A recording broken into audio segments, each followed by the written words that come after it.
Caros colegas, sejam muito bem-vindos aí a mais uma videoaula de eletrônica de potência.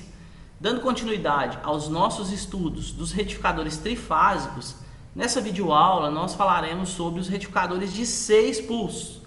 Em outras palavras, um retificador trifásico não controlado, de onda completa, com cargas existiva e indutiva. De forma similar aos vídeos anteriores, nós faremos análise utilizando as formas de onda. Não deixe de consultar seu livro de referência e realizar exercícios para fixar esse conteúdo. Ok? Eu espero que essa aula lhe ajude de alguma forma nos seus estudos e seja útil na sua caminhada dentro do estudo de eletrônica de potência. Vamos lá?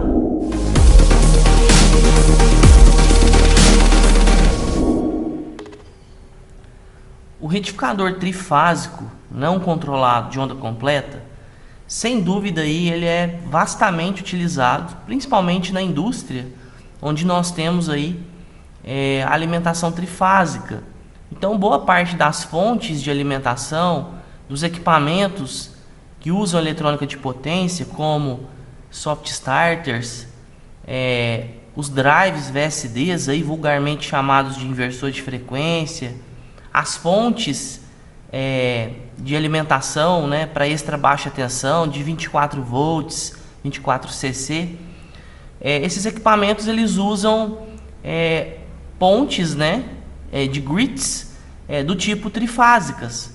Então, um retificador trifásico não controlado, no nosso caso aqui, composto por 6 diodos, ele basicamente é o mais utilizado e, né, se a gente comparar com o trifásico de meia onda, aqui eu tenho um valor médio maior, né? Então eu tenho um aproveitamento maior do sinal de entrada no processo de retificação.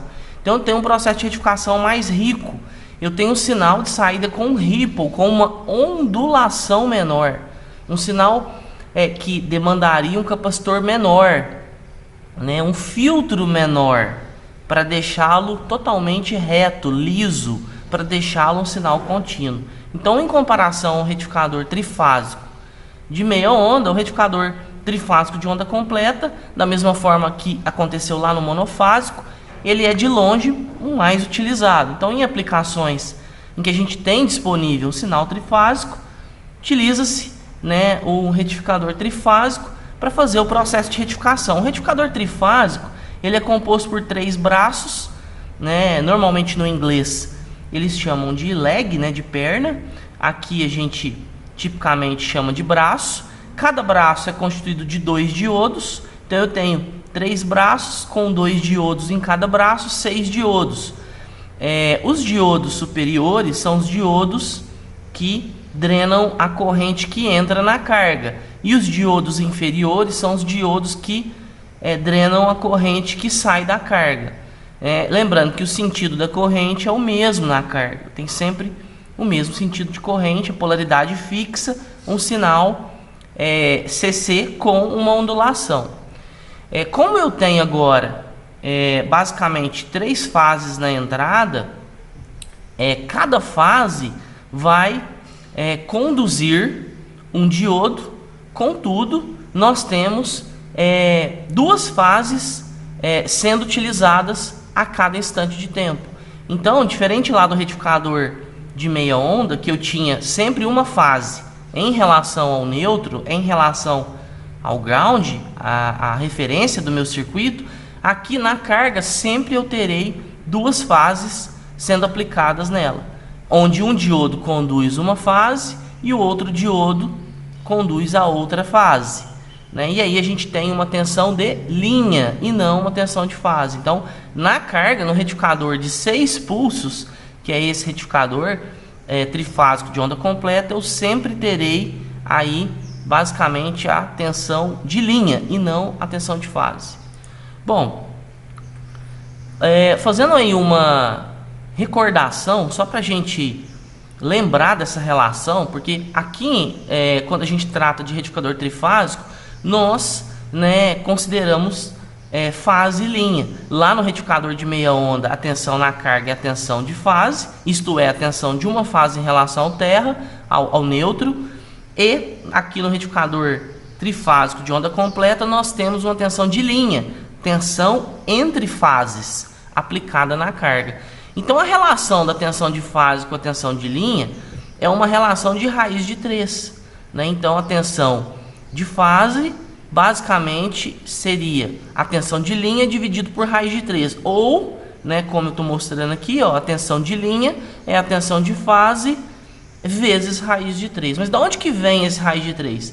No sistema trifásico a gente tem ABC, né, ou RST, enfim, eu classifiquei aqui como ABC, fase A, né, a equação, melhor dizendo, a função que representa a fase A é a função senoidal, VP seno de ômega t, aqui com ângulo de 0, sendo a referência, né? Vamos considerar um sistema ABC. A fase B eu tenho um defasamento de menos 120 e a fase C eu tenho um defasamento de mais 120.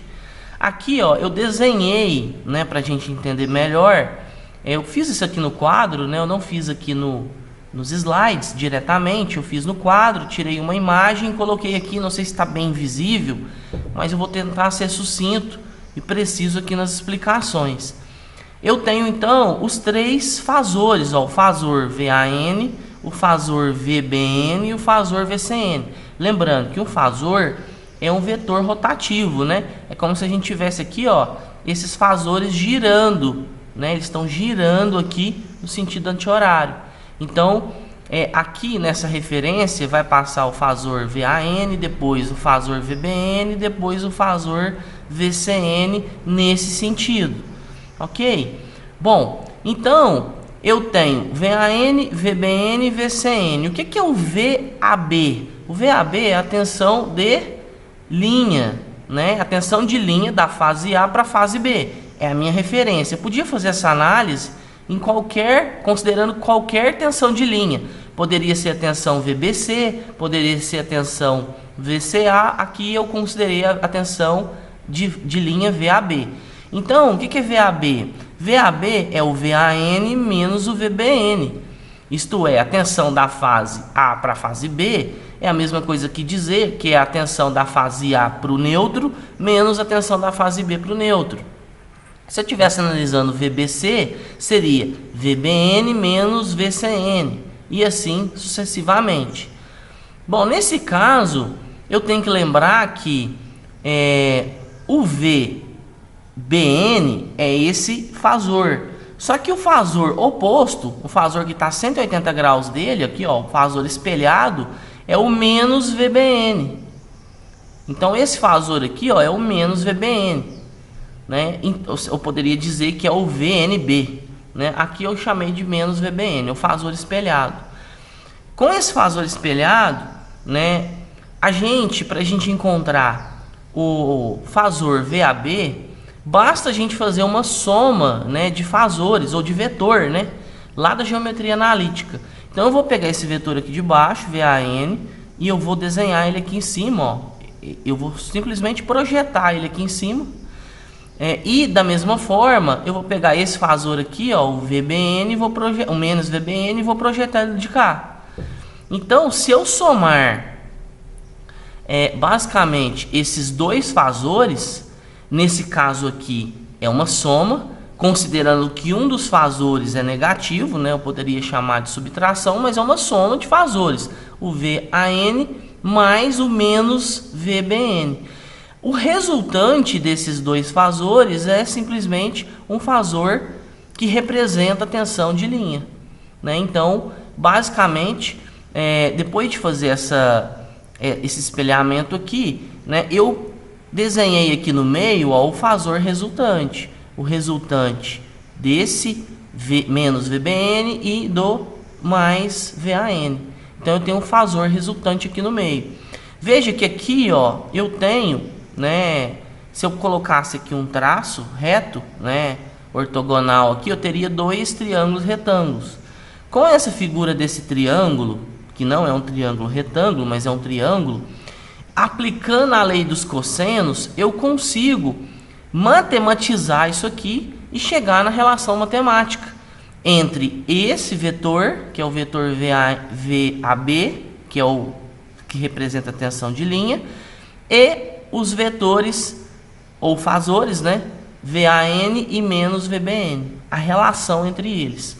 Aí aqui eu chamei esse vetor de linha, que é o VAB, eu chamei de A. Esse vetor de baixo, que é o VAN, eu chamei de C. E o vetor B seria o vetor menos VBN, eu chamei de B. Beleza, então eu dei nomes aqui para facilitar. A lei dos cossenos, né, eu tenho essa relação aqui da lei dos cossenos, onde eu tenho três lados, né, do triângulo. O triângulo A, ele tem uma relação, considerando os ângulos, ele tem uma relação onde o B ao quadrado, esse lado aqui do triângulo B ao quadrado, mais esse lado que eu chamei de C ao quadrado, menos duas vezes VBC vezes o cosseno de alfa. O que é o alfa? É o ângulo que está de frente aqui, né? O ângulo oposto ao A. Né? Aqui ficou até invertido, né? Eu coloquei beta e alfa, ficou invertido aqui os ângulos. Mas nesse caso, a gente vai utilizar apenas essa relação, essa primeira equação aqui, que é basicamente a lei que ilustra, né? Que demonstra a lei dos cossenos. Então, veja que aqui, ó, eu tenho o mesmo triângulo, onde eu tenho o A, B e C. E o que é o A ao quadrado? É o B ao quadrado mais C ao quadrado menos duas vezes B vezes C vezes cosseno de alfa. E o que é esse alfa? O alfa aqui é basicamente o ângulo oposto ao lado que eu estou querendo, né, que eu isolei ele aqui, né, o lado do triângulo, no caso aqui o lado A. Então, se eu construir essa relação, A ao quadrado é igual a B ao quadrado mais C ao quadrado menos duas vezes B vezes C vezes cosseno do ângulo. Só que aqui, veja que como eu estou analisando o sistema trifásico, eu estou considerando que esses fasores, eles têm um módulo igual, né? Eu não tenho um sistema desequilibrado, tenho um sistema equilibrado. Então, o fasor VAN, ele tem o mesmo módulo do fasor VCN, que é o mesmo módulo do fasor VBN. Então, em outras palavras, menos VBN é igual a VAN. Então, o lado B é igual ao lado C. Por mais que aqui no desenho não ficou 100%, né, proporcional, o lado B é igual ao lado C. Então, C é igual a B. Então, se C é igual a B, eu posso escrever que A ao quadrado é igual a C ao quadrado, substituir aqui no valor do B, mais C ao quadrado menos duas vezes C ao quadrado, que B vezes C seria C vezes C, vezes cosseno do ângulo. Que ângulo? O ângulo de 120. Como que eu descobri esse ângulo? Bom, existe uma defasagem de 120 graus entre os três fasores. Então, entre o fasor VAN e o VCN, eu tenho 120 graus. Se eu projetei aqui no meio o fasor menos VBN, o menos VBN está na metade dos 120. Então, desse lado eu tenho 60 e desse lado eu tenho 60. Bom, como sobrou 60 aqui, e eu tenho o fasor, que é o fasor de linha, no meio desse ângulo, sendo projetado no meio desse ângulo, então eu tenho 30 aqui e 30 aqui. Eu sei que a soma dos ângulos internos de um triângulo é 180. Como aqui eu tenho 30, aqui também eu vou ter 30. Então, 30 mais 30, 60, menos 180, sobrou quanto? 120. Então, esse ângulo, que é o ângulo oposto ao lado A, vale 120. Então, dessa forma, cosseno de 120 fica menos meio. Né? Então, eu tenho C ao quadrado mais C ao quadrado menos duas vezes C ao quadrado vezes menos meio. Esse 2 corta com esse 2, o menos multiplicado por menos vira mais, então sobrou C ao quadrado. Então, eu tenho que A ao quadrado é igual a 3 vezes C ao quadrado. Aplicando a raiz dos dois lados, eu consigo eliminar o expoente aqui do termo A, e aí eu vou ficar com o lado de cá dentro da raiz de 3 vezes C ao quadrado. Como o C está ao quadrado, eu posso eliminar, né? Eu posso simplificar com o índice da raiz, e eu tiro C de dentro da raiz. Então, vai ficar que A, que representa a tensão de linha, é igual a C, que representa a tensão de fase, vezes raiz de 3. Então, daqui que vem essa relação de raiz de 3. Bom, seguindo aqui, então, Nós temos então um retificador trifásico, eu tenho 6 intervalos. Qual que é a diferença do retificador trifásico de onda completa com o trifásico de meia onda? É que lá eu tinha 3 diodos, eu tinha 3 intervalos. Cada diodo conduzia 120 graus e eu tinha 3 intervalos de condução, considerando o período do sinal de entrada. Eu tinha um terço um diodo conduzia, outro terço outro diodo e o último terço o terceiro diodo. Aqui eu tenho pares de diodo, né? Eu vou ter pares de diodo conduzindo. O D1 ele vai conduzir com o D6 e com o D2. O D3 ele vai conduzir com o D4 e o D2. E o D5 vai conduzir com o D6 e com o D4. Eu nunca vou conduzir 2 diodos no mesmo braço, né? Por quê? Porque a mesma fase está nesse braço. Eu preciso fechar o circuito. Tem que ser entre fases, né? Então, eu tenho basicamente 6 intervalos. 6 intervalos eu tenho um ripple menor. O N aqui, ó, o número de pulsos, ele é maior. Se o número de pulsos é maior, o ripple é menor. A ondulação é menor. Por isso que o retificador trifásico, o processo de retificação, ele é melhor. Aqui eu tenho esses intervalos, ó, de 0 a 60. Veja, muita gente se confunde achando que por ter 6 pulsos, cada diodo conduz 30 graus, né? Mas não. Cada diodo conduz 60 graus.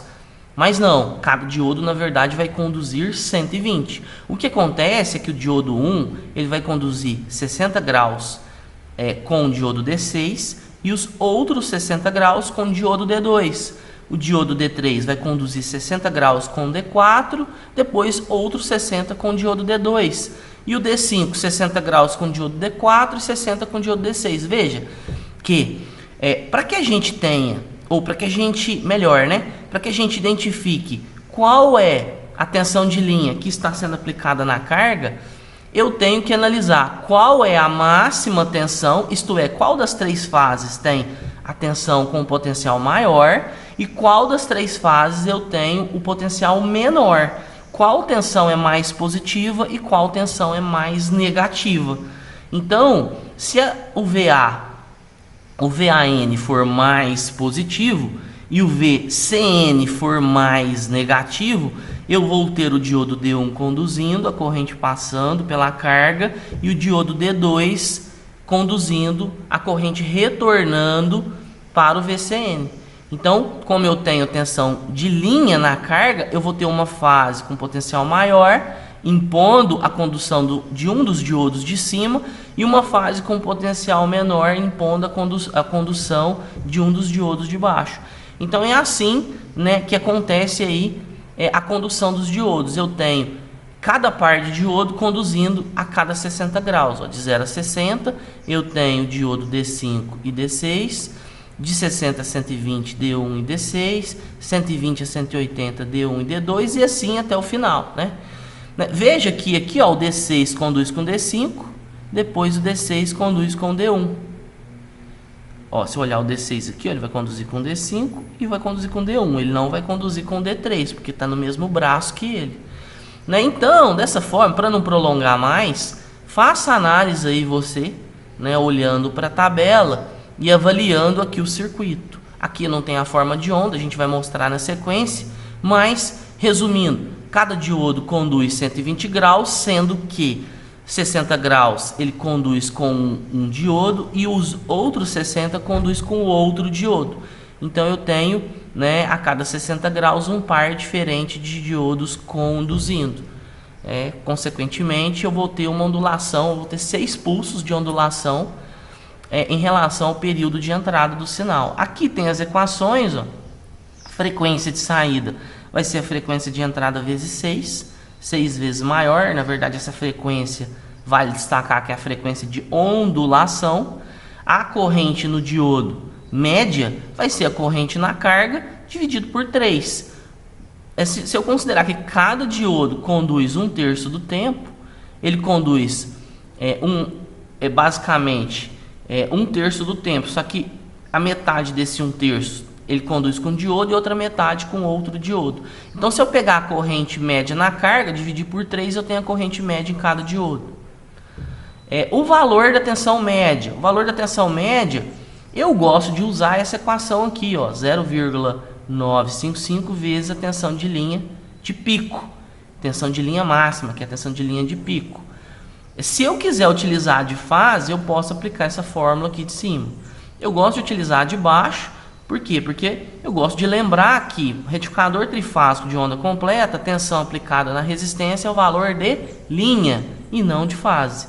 Se é o de linha, eu vou ter praticamente o valor de pico, 0,95,5% do valor de pico vai ser o valor médio. Agora, se eu pegar esse valor e multiplicar por raiz de 3, eu vou encontrar 1,654, e aí eu posso usar o valor da tensão de fase. O fator de Ripple indica a qualidade do sinal, né? Basta jogar na mesma equação do retificador trifásico de meia onda. Tensão de pico inversa, né? O PIV, a especificação do PIV dos diodos. Basicamente, esse valor tem que ser maior, né? ou igual ao valor da tensão de linha de pico. Né? Quando um diodo está desligado, eu tenho um dos outros diodos do mesmo braço ligado. Né? Se um dos outros diodos... do mesmo braço não, da mesma... dos outros braços, né? Se o D1 está desligado, o D3 ou o D5 vai estar ligado. Então, a fase B ou a fase C vai estar aqui no catodo do D1. Então, a tensão reversa no D1 vai ser... né, VAB, se for o diodo D3 conduzindo, ou VAC, se for o diodo D5 conduzindo. Bom, para demonstrar aí, da mesma forma que eu fiz no outro vídeo do retificador de meia onda, para demonstrar da onde vem aquela equação do 0,955 vezes valor máximo ou valor de pico.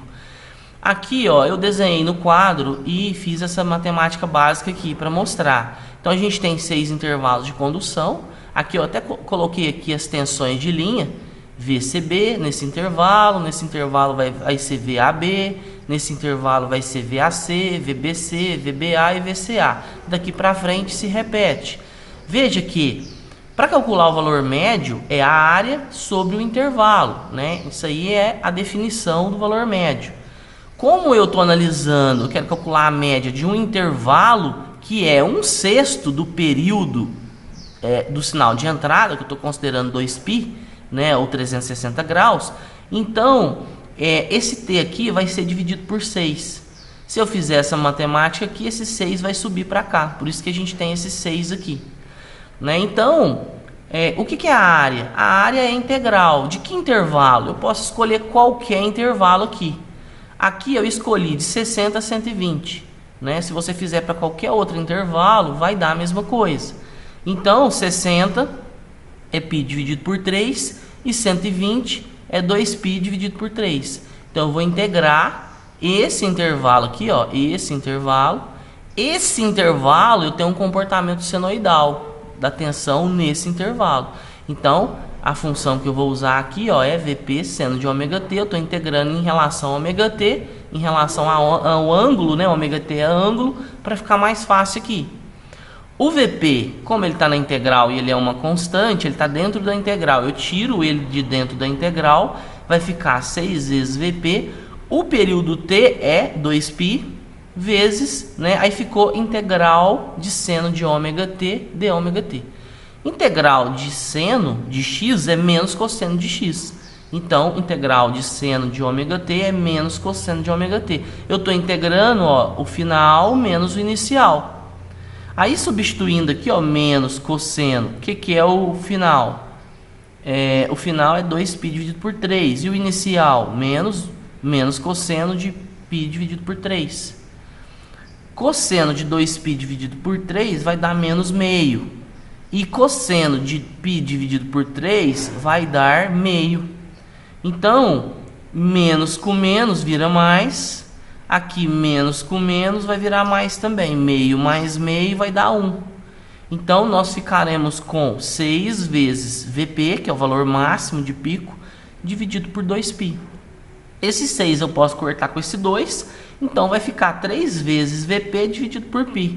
Então, é uma forma de representar a equação média do retificador trifásico de onda completa, né? 3 Vp dividido por π. Lá no monofásico era 2Vp dividido por π. Aqui é 3Vp dividido por π. Se você fizer essa matemática aqui, ó, 6 dividido por 2π vai dar, né? Nós teremos como resultado 0,955. Então tá aí a equação para encontrar o valor médio. Lembrando que o valor de pico aqui é o de linha. Se eu quiser usar o de fase, eu pego e multiplico por raiz de 3. Certo? Bom, seguindo aqui, só para ilustrar um outro ponto, eu tinha desenhado aqui, ó. E aí, a gente tem uma defasagem de 60 graus, ó. Ficou com uma defasagem de 60 graus entre as tensões de linha. Veja, na verdade, a tensão VAB, que é a tensão de referência de linha, ela é 120 graus da tensão VBC, que é a tensão de referência de linha, que é 120 graus defasada da tensão VCA. Então, esses três fasores aqui são os fasores de referência. Só que se eu pegar o VCA e plotar ele ao contrário, ele vai ficar menos VCA. Mas o que é menos VCA? É só inverter, é a mesma coisa de VAC. Então, a defasagem entre VAB e VAC é 60. Isso acontece o mesmo se você fizer esse mesmo procedimento para as outras fases, como a VBA e a VBC. Né? Então, só para representação, aí, por questão de representação. Aqui eu só mostrei os intervalos, né? No primeiro intervalo daquela tabela, dessa tabela aqui, ó, eu só mostrei esses intervalos, como as chaves, como os diodos se comportariam.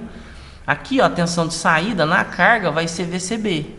Então, a corrente está saindo aqui, passando pelo diodo, representado aqui pelo diodo 5, passa pela carga e retorna pelo diodo 6.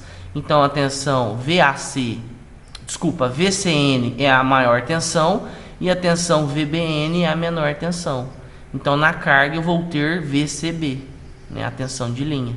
Da mesma forma que eu tenho diodo 1 conduzindo diodo 6, então eu vou ter a corrente circulando pelo diodo D1, a fase A aplicada em cima e retornando pelo diodo 6. Ó, diodo 6 nesse intervalo, diodo 6 nesse intervalo, diodo 1 nesse intervalo e diodo... Veja que aqui, ó, o diodo 1 está fechado e na sequência eu tenho... Cada diodo desse, ó, vai conduzir dois intervalos, diodo 1, diodo 1, diodo 6, diodo 6. Aqui eu tenho diodo 2, diodo 2, diodo 3, diodo 3 e diodo 4, diodo 4. Depois, diodo 5, diodo 5. Então, cada diodo vai conduzir um intervalo. E aqui eu coloquei as formas de onda. Lembrando, eu peguei essas imagens, né, a imagem das formas de onda lá do livro do Hamed Asfaq, o livro Eletrônica de Potência, no livro do autor Hamed Asfaq. Aqui basicamente a gente tem aí o desenho das tensões trifásicas de linha. Veja que a tensão VCN ela é a maior nesse intervalo. A VAB ela é a maior nesse, a VAC ela é a maior nesse, a VBC ela é a maior nesse, a VBA é a maior nesse. Então eu tenho 6 intervalos em que cada um desses intervalos eu vou ter uma tensão de linha diferente aplicada na carga. E essa ondulação aqui, ó, é basicamente o sinal de saída, né? Veja que nos outros retificadores, no monofásico, nós tínhamos o sinal saindo de 0 e indo no máximo. Depois do máximo indo em 0. Aqui eu não tenho isso mais. Eu tenho o sinal saindo de um valor X, indo no máximo e voltando para um valor X, né? E o 0, ó, eu tenho uma componente DC bem grande no sinal. Aqui então, né, está ilustrado de uma forma melhor, né? Foi colocado aqui a tensão média do sinal. Se eu quiser encontrar a tensão máxima, eu posso usar essa equação. E a tensão mínima, eu posso usar essa equação aqui também. Só que essas duas equações, elas estão considerando o valor RMS. O VS aqui, o S é de supply. Então, isso aqui considera o valor RMS. Né? Essa equação do meio aqui está considerando o valor máximo de linha. Né? Então, o que pega aqui, gente, é basicamente interpretar de forma correta a diferença do valor RMS para o valor de pico, para o valor máximo, e principalmente a relação linha e fase, né? Fazer as conversões e usar o valor de linha ou de fase de forma adequada. Aqui eu tenho as correntes de cada diodo, tá vendo? O diodo D1 está conduzindo de 60 a 120, ele está conduzindo com o diodo D6. Depois o diodo D6 desliga, o diodo D1 continua conduzindo de 120 a 180, aí ele passa a conduzir com o diodo D2. Olha, eu tenho corrente no diodo D1, no diodo D2. Depois o diodo D1 desliga, o diodo D3 passa a conduzir com o diodo D2. Ó. Depois o diodo D2 desliga, o D3 passa a conduzir com o D4. O D3 desliga, o D4 passa a conduzir com o D5. O D4 desliga, o D5 passa a conduzir com o D6. E esse ciclo se repete. Se eu somar a corrente de condução de cada diodo, eu vou ter basicamente a corrente na carga. Aqui não foi desenhada a corrente na carga, mas a corrente na carga seria uma forma de onda igual aqui a tensão na carga, considerando que a carga aqui é resistível. Então, a ondulação ficou menor, eu tenho um valor mais próximo do valor de pico. Para a gente conseguir alisar isso aqui, deixar esse sinal liso, eu preciso de um filtro bem menor do que se eu estivesse usando um retificador monofásico. E também eu preciso de um filtro menor se comparado a um retificador trifásico de meia onda. E por fim aqui, gente, eu coloquei o mesmo retificador, só que com carga indutiva. O que muda? A corrente ela tende a ficar lisa, eu tendo a filtrar a corrente. A tensão de saída é a mesma, é um sinal pulsante, eu tenho uma ondulação, né, com a frequência 6 vezes maior que a frequência de entrada. A corrente no diodo, em cada diodo, vai ser a corrente média em cada diodo vai ser a corrente média na carga dividido por 3. Mesma coisa, o valor médio não muda, vai ser 0,955 vezes o valor de linha de pico. Ou, se eu preferir, né, 3 vezes o valor de pico dividido por π. Lembrando que o valor de pico aqui nessa equação é o de linha. E para achar a corrente média, eu posso jogar nessa mesma relação, ou eu posso pegar a tensão média e dividir pela resistência. Então a relação é a mesma. O único detalhe aqui, eu não tenho inconveniente de conduzir em situações indesejadas, porque um diodo desliga, o outro já liga instantaneamente. Então não dá margem para o indutor se opor à variação de corrente e mudar sua polaridade, se opondo, né, à questão da variação da corrente e impondo uma condução indesejada. Essas correntes aqui são as correntes da entrada, né? A corrente IB, a corrente IA e a corrente C. Né? Veja que essas correntes são correntes cheias de... não são correntes alternadas, mas não são senoidais, né? São cheias de componente harmônico, são correntes aí de onda quadrada, né? E veja que também a gente tem uma parcela positiva e uma parcela negativa, né? Um intervalo onde a corrente é positiva e um intervalo onde a corrente é negativa. Então essa seria a corrente de fase, né? Aqui a corrente de fase é igual a corrente de linha, certo? Então essas correntes seriam as correntes de cada fase de entrada.